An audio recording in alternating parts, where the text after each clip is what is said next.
ब्रह्मांडे सोई पिंडे, यानी कि आपके अंदर जो है वही ब्रह्मांड में है। वेद की सबसे पहले चैप्टर की लाइन ही है, सबसे बेसिक वेद है। अगर आपने वेद पढ़ लिया तो आप कुंभ समझ जाएंगे। तो कुंभ का कोई कॉम्प्लिकेटेड डेफिनेशन है ही नहीं। जो मेरे अंदर है तो मैं उसे बाहर से उसे मिरर करके यहाँ पे उसके साथ मिलन करने आता हूँ, दर्शन करने आता हूँ। कुंभ में आप स्वयं का दर्शन करते हैं। क्या बात है। कुंभ में आपको महादेव नहीं मिलते, क्योंकि महादेव तो ऑलरेडी अंदर है। ऑलरेडी अंदर है। एक गाना है यूट्यूब पे, मैं शिव हूँ, आप सुनिए ना। वो अद्वैत से द्वैत की तरफ की यात्रा है ना। अद्वैत में क्या होता है, एक ब्रह्मा होता है, एक विष्णु होता है। ये शिव के नौकर होते हैं। हम इनको देव कह सकते हैं, ये भगवान नहीं होते। तो ये जब मूव करते हैं तो ये सिंगुलैरिटी की तरफ, द्वैत की तरफ जाते हैं, अद्वैत की तरफ, जिसको हम शिव कहते हैं। तो शिव क्या है, अर्धनारीश्वर। आपका डीएनए का कॉइल भी ऐसी होता है। बिना शक्ति के शिव का कोई औचित्य नहीं है। आपके शरीर से शक्ति निकल जाए तो ये शिव ही शव बन जाएगा। और शिव कभी तांडव नहीं करते, लिखा हुआ है। बिना चीनी कितने हैं? शक्ति शिव के शरीर में घुस के उससे जबरदस्ती तांडव करवाती है। वो तो भोले हैं, वो तो कहते नहीं मैं तो तपस्या में दो बिना चीनी के। ओके। तो तांडव शिव नहीं करते, शक्ति करती है शिव के शरीर के थ्रू। तभी शिव लेट जाते हैं जब काली उनके छाती पे पैर रख के जो हम फोटो देखते हैं। क्यों? क्योंकि वो सारे ब्रह्मांड को कहते हैं कि अब इससे तुम पंगा मत लेना, क्योंकि ये मुझे भी नहीं बख्शेगी। तो अपने सौम्य रूप से वो काली को भी शांत करते हैं। और यही रूप आपके अंदर होते हैं ना, नवरसा में आते हैं। आपको गुस्सा आता है, आप अपने माता पिता, भाई बहन, पत्नी, सब पे हम लड़ाई झगड़ा करते हैं ना। तो उस समय देखिए आप क्या एक थोड़ी ज्यादा स्ट्रॉन्ग कर देना भैया। तो कुंभ जानना है तो साक्षी बनिए, उसको टूरिस्ट की तरह मत देखिए, एक ट्रैवलर की तरह देखिए, यात्री की तरह। यहाँ पे मल्टीपल कल्चर से लोग आ रहे हैं, सब एक दूसरे में समा जा रहे हैं। यही कुंभ है। सब अपना अपना कुंभ लेके आ रहे हैं, लेकिन एक लार्जर कुंभ है, सब उसमें समा जा रहे हैं। फिर यहाँ से वापस जाएंगे तो वो अपने आप को पहचान के जा रहे हैं। यहाँ से आप कुछ लेके नहीं जा सकते। यहाँ पे आप अपना जो डाउट्स हैं, जो कंफ्यूजन है, वो सरेंडर करने आ रहे हैं।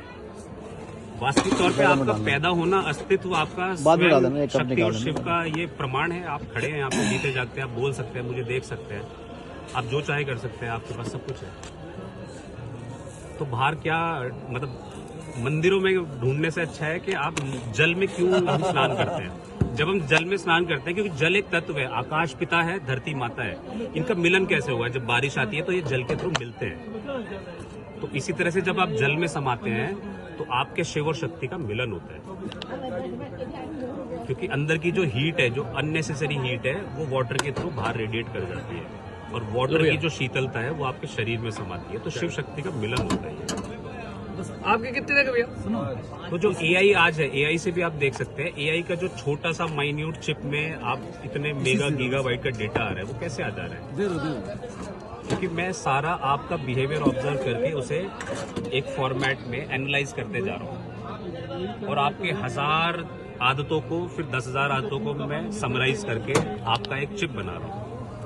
और वैसा ही चिप भगवान ने एक इंसान के अंदर ऑलरेडी बनाया हुआ है। तो एआई आपको कभी ओवर पावर नहीं कर सकता, अनलेस आप एआई का इस्तेमाल किसी का हर्ट करने के लिए करें। अगर मुझे किसी को जबरदस्ती नुकसान पहुंचाना है तो एआई का एक दिन मैं भी गुलाम बन जाऊंगा। एआई एक टूल है, ब्रह्मास्त्र है। जैसे महाभारत के युद्ध में ब्रह्मास्त्र की बात की जाती थी कि बिना शिक्षा के अगर किसी को ब्रह्मास्त्र दे दिया तो वो तो कहर ही ढाएगा ना फिर। और जब कहर ढाया जाएगा तो फिर कृष्ण भी आएंगे, युद्ध भी होगा, महाभारत भी होगी, दुर्योधन को मरना ही पड़ेगा। रावण तब तक ठीक था जब तक वो मैं पे था। जिस दिन उसने मेरा करना शुरू करा, मारा गया। मेरी लंका, मेरा पुष्पक। और जब मेरी सीता पे हाथ डाला तो मारा गया ना। सीता माँ को हनुमान जी ने बोला था कि मेरे साथ चलो। सीता ने कहा नहीं, राम को आना पड़ेगा, युद्ध करके इसका संहार करना पड़ेगा।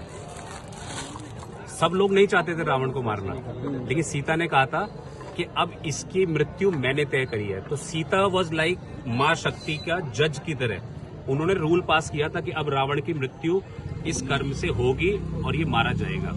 जैसे हाई कोर्ट में या सुप्रीम कोर्ट में दे दिया ना कि इसको फांसी दी जाएगी। बिल्कुल। हनुमान जी ने हाथ जोड़ के कहा माता चलो, ये सब फालतू की चीजें हैं। नहीं, न्याय कैसे होगा, है ना? जनता में विश्वास कैसे पैदा होगा? तो बुलाओ राम को, अपनी सेना लेके आओ और इसका संहार करो। राम खुद नहीं चाहते थे रावण को मारना, उसके मरने पे उन्होंने हाथ जोड़ के माफी मांगी थी उससे। तो सीता माँ जो है वो शक्ति का रूप है। और असली जो माँ है वो आपकी शक्ति है, उसी का रूप दुर्गा है, उसी का रूप कितने थे काली भैया? है। और 10 दुर्गा की भी डेफिनेशन में चाहिए, दुर्ग जिसको भेदा ना जा सके, ऐसी शक्ति दुर्गा कहलाती है। जब माँ बच्चे को जन्म देती है ना, जन्म देने के साल भर के अंदर माँ के अंदर इतनी ऊर्जा और इतना क्रोध, इतना वो होता है कि वो अपनी पति को भी दूर कर देती है, अगर उसे लगा कि मेरे बच्चे को खतरा है तो। समझ गए, बिल्कुल सही बात है। जैसे शेरनी शेर को या जंगल में अधिकतर जानवर ऐसा ही करते हैं।